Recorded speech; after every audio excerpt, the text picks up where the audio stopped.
begin a new series on the kingdom of the Antichrist. And in today's discussion, we're going to look at specifically at Daniel's first vision given to him about the kingdom of the Antichrist. The prophet Daniel was given a number of visions pertaining to the end time events, and it's very important for us to have a look at those visions in order for us to have an understanding about those particular events as they come up. And so even our Lord Jesus Christ himself would quote Daniel's visions given to him. Mark chapter 13, verse 14, our Lord speaks and quotes Daniel's vision. So it's very important for Christians to have an understanding with regards to what the Lord showed Daniel with regards to the end time. One of the reasons we do that is because God wants to give his church the heads up of events that are about to take place in the earth. And the reason for that is so that the Christians can be informed and thus make corresponding decisions when they see certain events taking place.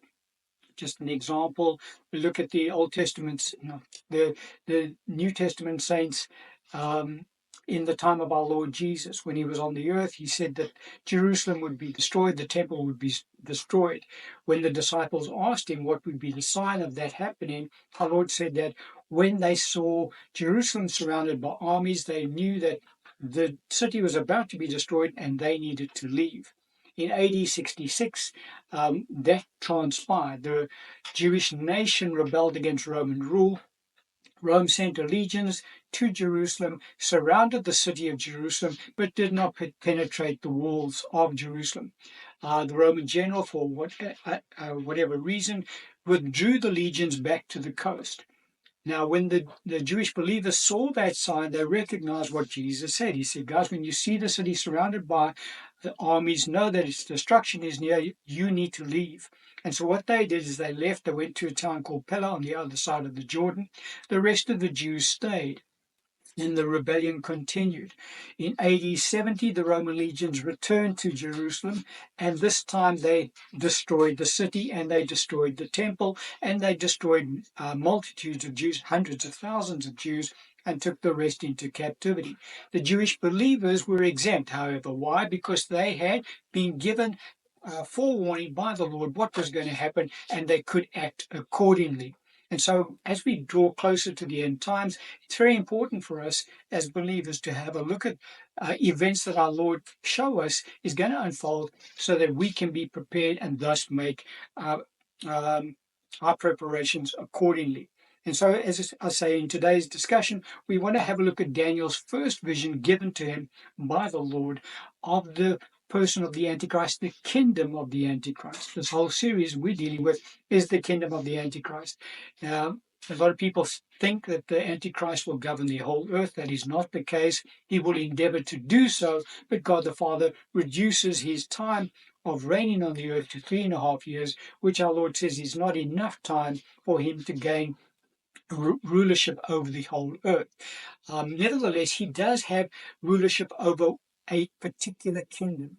And we're going to have a look at that kingdom. Now it gets introduced to us by the prophet Daniel. And the passage of scripture is a bit lengthy, but we need to read it in order to understand it. Daniel chapter 7, verse 2 to 14. Scripture says, Daniel spoke, saying, I saw in my vision by night, and behold, the four winds of heaven were stirring up the great sea, and four great beasts came up from the sea, each different from the other. The first was like a lion and had eagle's wings. I watched till its wings were plucked off, and it was lifted up from the earth and made to stand on 2 feet like a man, and a man's heart was given to it. And suddenly another beast, the second, like a bear, it was raised up on one side, and had 3 ribs in its mouth between its teeth. And they said thus to it, Arise, devour much flesh. After this I looked, and there was another like a leopard, which had on his back 4 wings of a bird. And the beast also had 4 heads, and dominion was given to it. After this I saw in the night visions, and behold, a 4th beast, dreadful and terrible, exceedingly strong. It had huge iron teeth. It was devouring, breaking in pieces, and trampling the residue with its feet. It was different from all the beasts that were before it, and it had 10 horns. I was considering the horns, and there was another horn, a little one, coming up among them, before whom 3 of the first horns were plucked up by the roots. And there in this horn were eyes like the eyes of a man, and a mouth speaking pompous words. I watched till thrones were put in place, and the Ancient of Days was seated. His garment was white as snow, and the hair of his head was like pure wool. His throne was a fiery flame, its wheels a burning fire. A fiery stream issued and came forth from before him. 1,000 thousands ministered to him. 10,000 times 10,000 stood before him. The court was seated and books were opened. I watched then because of the sound of the pompous words which the horn was speaking. I watched till the beast was slain and its body destroyed and given to the burning flame. As for the rest of the beasts, they had their dominion taken away, yet their lives were prolonged for a season at a time. I was watching in the night visions, and behold, one like the Son of Man coming with the clouds of heaven. He came to the Ancient of Days, and they brought him near before him. Then to him was given dominion and glory, and a kingdom that all peoples, nations, and languages should serve him. His dominion is an everlasting dominion which shall not pass away, and his kingdom the one that shall not be destroyed.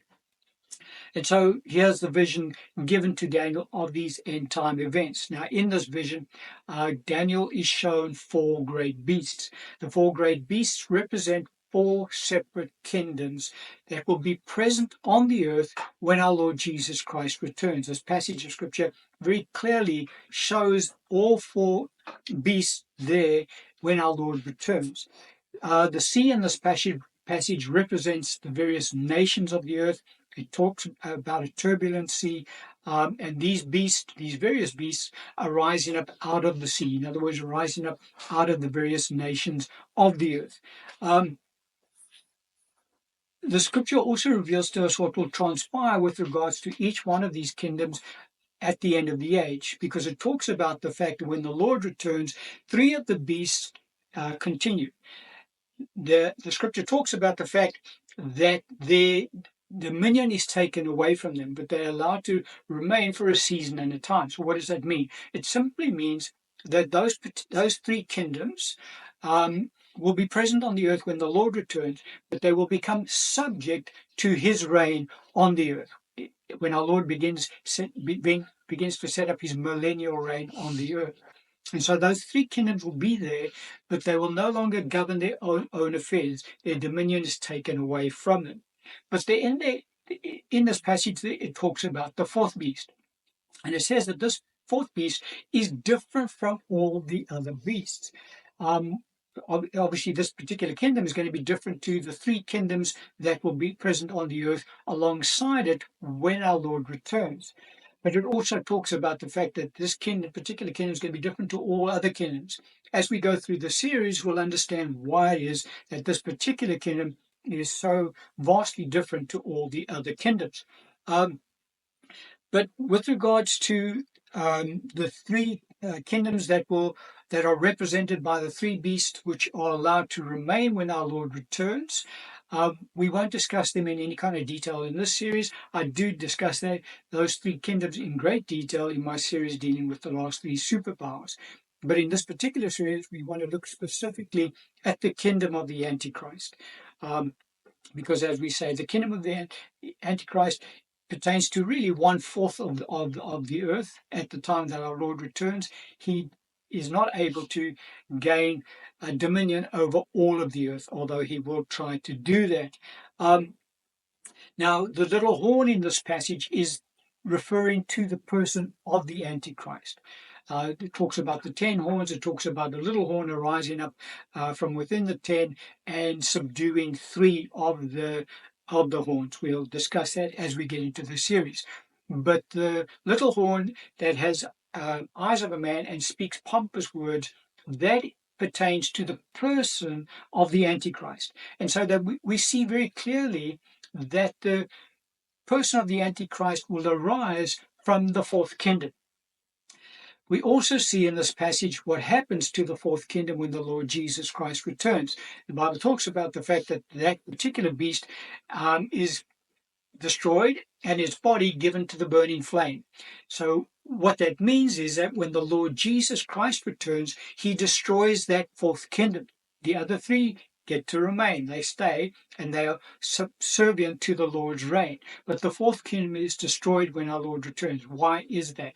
The reason for that is because the fourth kingdom is the kingdom over which the Antichrist will reign. He emerges from that kingdom. That's the little horn revealed to us in this particular passage.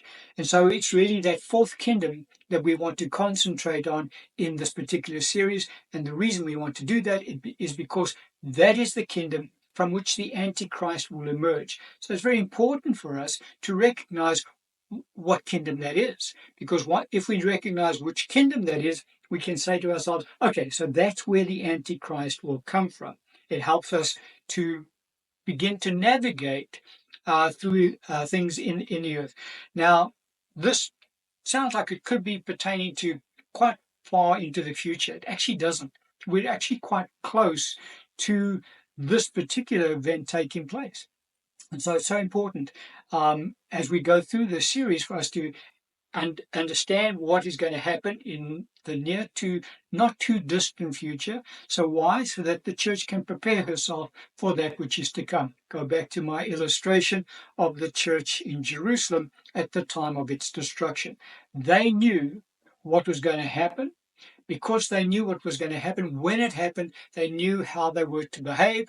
They therefore were able to avoid the judgment that fell upon all of the Jewish people at that particular time.